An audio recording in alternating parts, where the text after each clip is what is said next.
Bismillahirrahmanirrahim. Alhamdulillahilladzi farada taubatahu harramal asrar. Asyhadu an la ilaha illahu katibul athar. Wa asyhadu anna Muhammadan abduhu safwatul akhir. Amma ba'd. Puji syukur atas kehadirat Allah Subhanahu wa taala, satu-satunya zat yang tidak pernah pergi, muara segala doa terpatri dan setiap asal mula jiwa kembali. Salawat dan salam senantiasa kita haturkan kepada Habibina wa Nabiyyina Muhammad sallallahu alaihi wasallam dengan mengucapkan Allahumma sholli ala Sayyidina Muhammad wa ala ali Sayyidina Muhammad. Inilah Buletin Dakwah Cafe edisi 390, jatuh pada tanggal 27 Syawal 1446 Hijriah atau 25 April 2025 dengan judul Cara Islam Membasmi Mafia Peradilan, di mana mantan Menko Penhukum Mahfud MD pernah menyatakan bahwa korupsi saat ini telah meluas ke berbagai sektor, termasuk peradilan, yang ia sebut kotor karena praktik jual beli putusan, di mana ini mencerminkan kerusakan moral dan sistematik di lembaga peradilan. LCW menegaskan bahwa praktik ini menunjukkan adanya mafia peradilan yang semakin menguat, di mana solusi pragmatis di tengah maraknya korupsi yang melibatkan para hakim. Presiden Prabowo dalam beberapa kesempatan mengutarakan keinginannya untuk menaikkan kesejahteraan para hakim. Tujuannya supaya mereka bisa bertindak jujur dan tidak tergiur atas korupsi.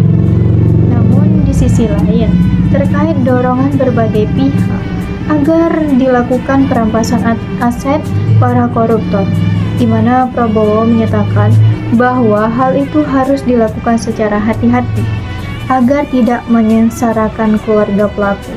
Namun, LCW menilai sikap ini salah sasaran, di mana pasalnya keluarga koruptor saling terkait atau menikmati hasil korupsi. LCW mencatat dari 2015 hingga 2025, di mana 44% tersangka korupsi melibatkan keluarga. Kedudukan hakim dalam Islam. Islam memuliakan profesi hakim, namun Islam juga memperingatkan dengan keras bahwasannya bahayanya hakim jika menyimpang. Dalam Islam, hakim berkewajiban untuk selalu mengadili manusia hanya dengan hukum-hukum Allah Subhanahu wa taala, di mana dalilnya adalah firman Allah Subhanahu wa taala yang berbunyi fa'anihkum bainahum bima anzalallah, yang artinya hendaklah kamu memutuskan perkara di antara mereka yang mana menurut wahyu yang telah Allah turunkan. Quran Surat Al-Ma'idah Surat ke-5 ayat 49. Membasmi mafia peradilan.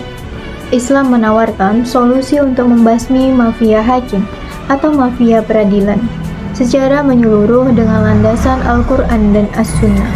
Pertama, solusi personal, di mana tidak lain dengan mengangkat para hakim yang beriman dan bertakwa kepada Allah Subhanahu wa taala. Dengan itu dia tidak mudah disuap atau dikorupsi. Yang kedua, solusi sistematik. Islam mendorong pengawasan ketat terhadap hakim untuk mencegah penyalahgunaan wewenang. Jangan sampai, misalnya, mereka terlibat dalam suap menyuap. Namun demikian, dalam sistem pemerintahan sekuler saat ini, semua solusi personal maupun sistematik di atas dipastikan akan gagal. Sebabnya, solusi tersebut membutuhkan sistem pemerintahan yang seiring dan sejalan. Tidak lain adalah sistem pemerintahan Islam. Sistem pemerintahan Islam adalah sistem pemerintahan yang didasarkan pada akidah Islam dan memberlakukan hanya syariat Islam. Itulah sistem pemerintahan khilafah. Hanya dengan itu pula mafia hakim dan peradilan bisa dilibas secara tuntas.